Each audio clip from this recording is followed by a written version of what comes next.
focused on you. As we go on the air at 4, we're showing you damage along the Florida coast hours after Hurricane Idalia made landfall this morning. You can see rising water and waves caused major flooding. Intense winds caused damage to homes and scattered debris across roads. Thanks for being here at 4. I'm Kay Quinn. And I'm Brent Solomon. That storm briefly reaching a Category 4 hurricane status this morning before downgrading back to a Category 1. NBC's Jay Gray reports from Gainesville, Florida. Hurricane Idalia punishing Florida's coast. Sustained winds of 125 miles an hour at landfall, peeling away this gas station canopy. It's pretty crazy out here. And a storm surge of 10 feet or more, pushing a wall of water into places it's never been before.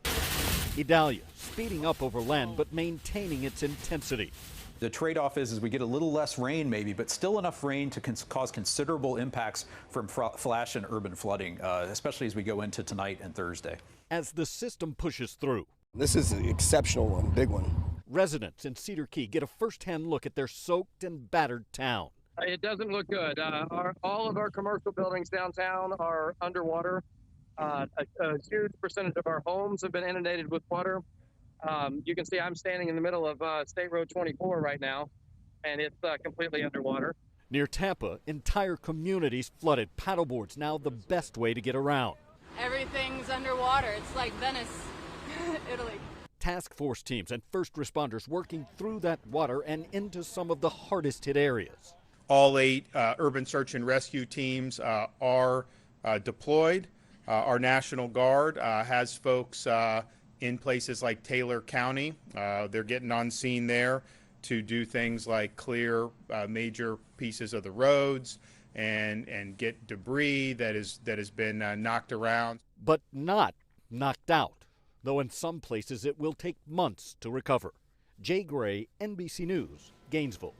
That storm is now making its way toward Georgia and the Carolinas. Let's go to meteorologist Gary Frank with more on what's next for Idalia. Gary?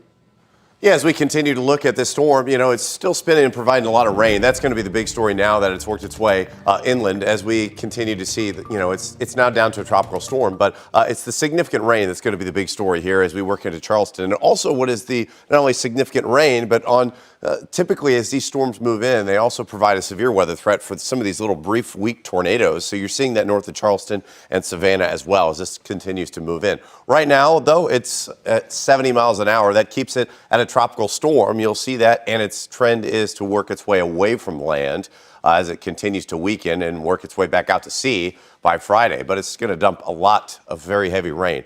That's going to be the big story here in the short term. For now, for us, it's quiet as can be, and temperatures are very pleasant right now as we continue to remain here in the 70s, close to 80 degrees, 81 right now, northeast breeze at 10 miles an hour. The key for us, low humidity. A really nice night. Temps in the mid-70s here. We'll talk about what's in store for us the rest of the week and when we may see near record low temperatures. All right, Gary, we'll see you then. As Idalia makes its way through Georgia, responders from St. Louis are heading to help. 5 on your side's Tracy Henson joins us in studio with more on how our chapter of the American Red Cross is lending a hand. Tracy. Brent, St. Louis hosts one of 4 National Red Cross disaster supply warehouses. 4 semi-truckloads of sheltering equipment from our warehouse is currently in Florida. In addition to the supplies, the Missouri-Arkansas Red Cross sent volunteers ahead of the storm to assist with shelter needs. Another round of volunteers is flying out tomorrow morning. The group from St. Louis will do a number of things, one of them being serve meals, both in shelters and on the road in recovering neighborhoods. A few hours ago, I spoke with one of the volunteers on tomorrow's flight to Florida about what she expects to see. It'll be mostly flooding and high winds.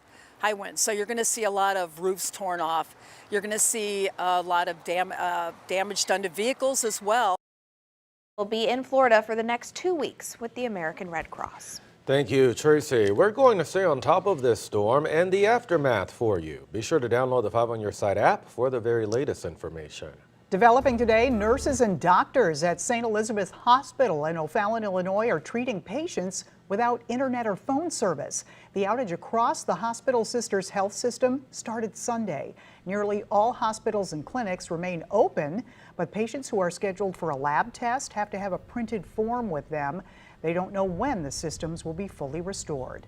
Tonight, 5 on Your Side has learned a young woman found dead inside an apartment in North St. Louis County is the niece of Ferguson Police Chief Troy Doyle.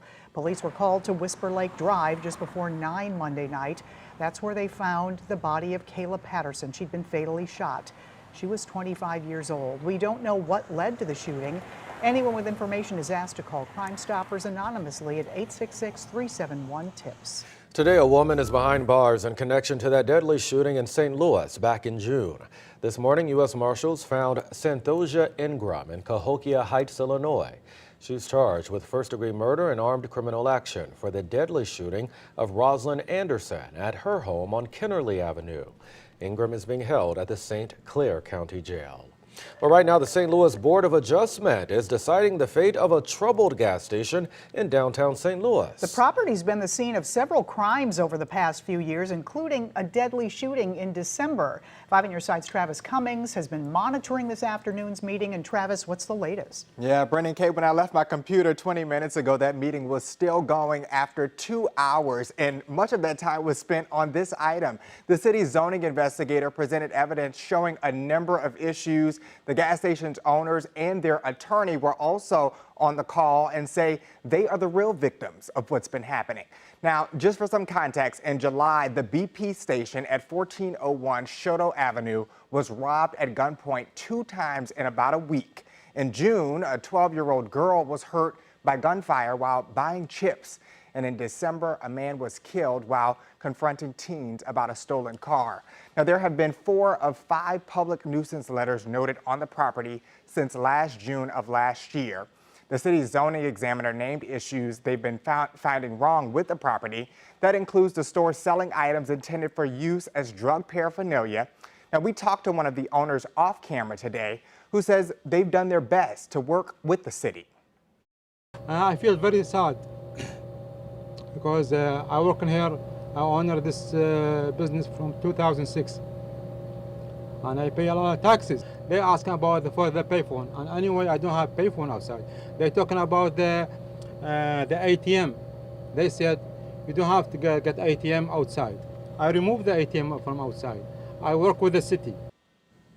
The owner's attorney says he only received the nuisance in documents and pictures in the past 48 hours. He says the owners would be willing to fix any issues and are asking the board to not revoke their license. We'll continue to monitor today's meeting and let you know the latest on what happens. All right, Travis Cummings reporting. Still ahead, speaking out for the first time since a deadly school shooting.